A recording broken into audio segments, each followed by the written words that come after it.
গাজার উদ্দেশ্যে যাত্রা করা ত্রাণবাহী নৌবহর গ্লোবাল সমুদ ফ্লোটিলার একটি বাদে সব জাহাজ আটক করার দাবি করেছে ইসরায়েল। তবে এখনও নিশ্চিত নয় বাস্তবে এতগুলো জাহাজ আটক হয়েছে কিনা। এই পরিস্থিতিতে ফ্লোটিলায় অংশ নেওয়া বাংলাদেশি আলোকচিত্রী ও দ্রিগের ব্যবস্থাপনা পরিচালক শহীদুল আলম 2 দফায় ভিডিও বার্তা দিয়েছেন।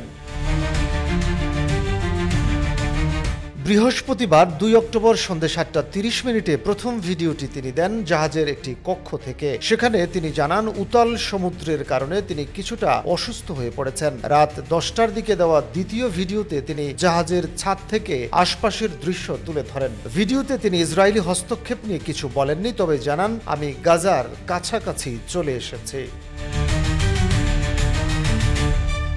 তিনি আরও জানান অসুস্থতা নিয়ে উদ্বিগ্ন হওয়ায় অনেকে তার খোঁজ নিয়েছেন, তবে সবার আলাদা আলাদা উত্তর দিতে না পারায় দুঃখ প্রকাশ করেন। ক্যাপশনে শহীদুল আলম লেখেন, আজ বমি করে পড়ে গিয়েছিলাম, তবে গুরুতর কিছু হয়নি। জাহাজে 20 জন ডাক্তার ও নার্স রয়েছেন, ফলে চিকিৎসা সেবা ভালোই পাচ্ছি। যে মনোযোগ পেয়েছি তা আমার ভীষণ ভালো লেগেছে। আমার ভাগ্নি মাউলি বলতো, আমি একজন ড্রামা কুইন, আমি গাজার খুব কাছাকাছি চলে এসেছি।